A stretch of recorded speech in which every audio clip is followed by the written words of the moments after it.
Okay, so here you people go. We have a question, we have an example where I have actually created an example for a lender. So I've created an example for the lender. So you just try to attempt this example. And with respect to the handout, this note, yes, you will get it after the class. That's number one thing. The second thing is it's always suggested when you are attending the class online. So try to attend on your laptops.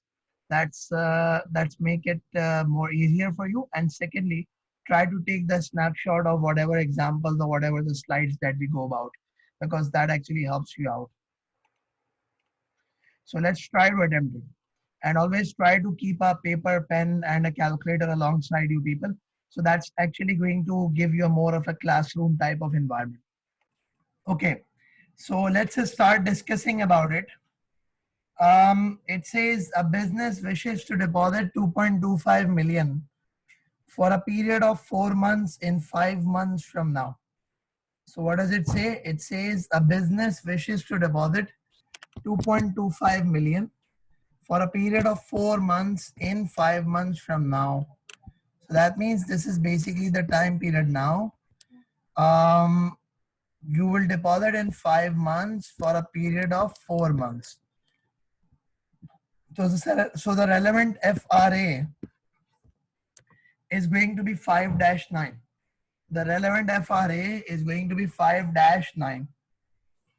And since you wish to deposit, so that means you are a lender. Now, if you are actually a lender, so that means the rate that is applicable to you is going to be the lower rate. The rate that is going to be applicable to you is going to be the lower rate. So the relevant FRA is going to be 5-9, 6.9% is what the FRA is going to be.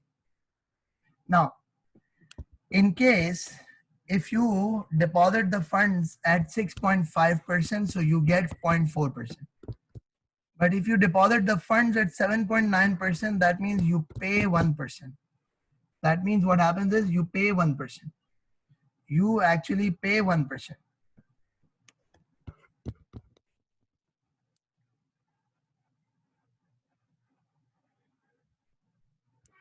Now let's move a bit forward and let's try to discuss further.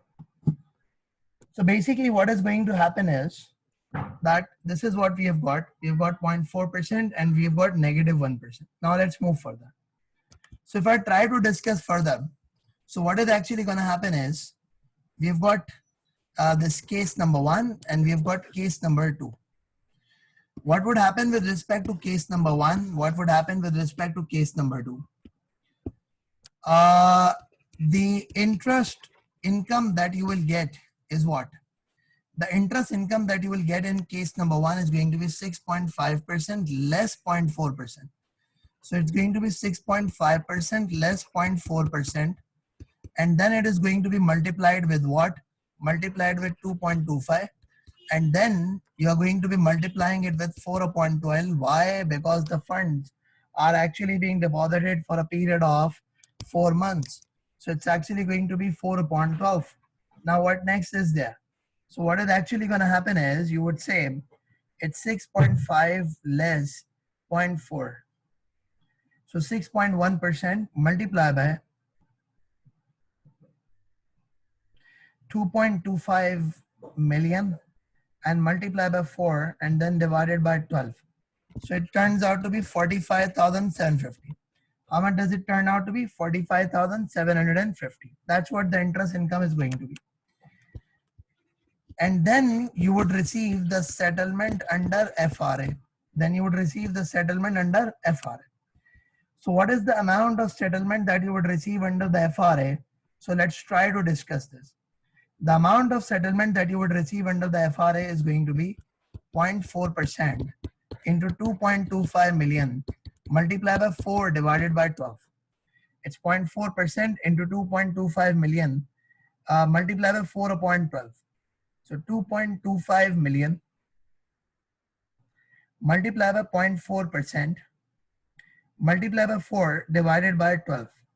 So it actually is going to be 3,000. So resultingly what would happen is 45,750 plus 3,000 would give you 48,750. 45,750 plus 3,000 would give you 48,750. Let's move on to the case number 2, where the interest income would be what?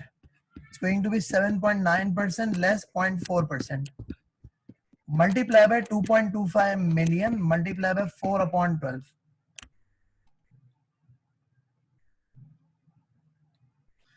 Okay, the question is why adding, last time you were deducting. Okay, good question. You are a lender here. You are a lender here. You have deposited the funds at 6.5%, whereas your FRA was 6.9. So obviously you would be getting a difference of 0.4%. If you are getting, this is your income and this is also your income, so both needs to be added up.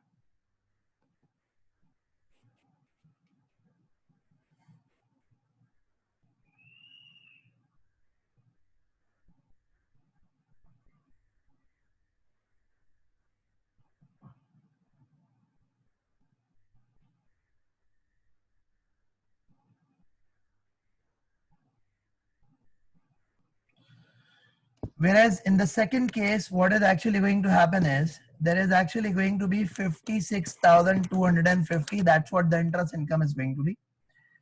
And then the settlement under FRA. The settlement under FRA is going to be what? It's going to be 1% multiply by. It's going to be 1% multiply by what? 2.25 million multiply by 4 upon 12. So it's going to be 1% into 2.25 million.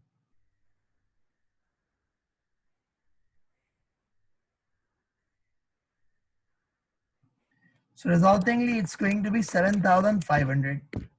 So when we talk about it, so it's actually going to be again 48,750 is what it is going to be. How much is it going to be? 48,750.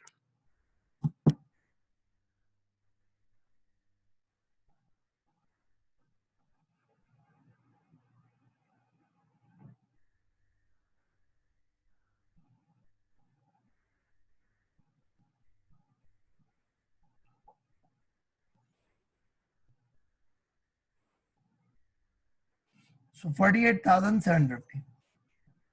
So basically, if you try to calculate the effective rate achieved, so you could simply say 48,750 divided by 2.25 million multiply by 12 divided by 4.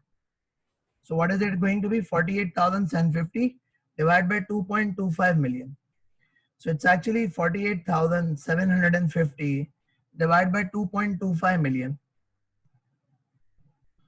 And then it's going to be multiplied by 12 divided by 4. Why am I doing it this way?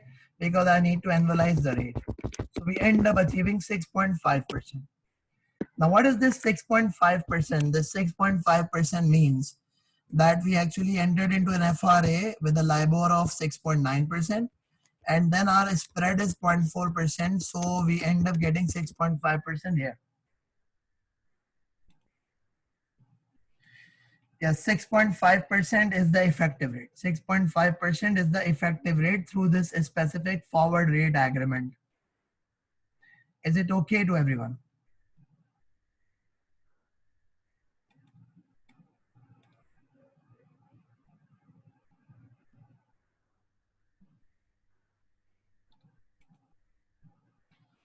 Okay, that's perfect. So we are done with this question of FRA, and here we have concluded the concept of forward rate agreement.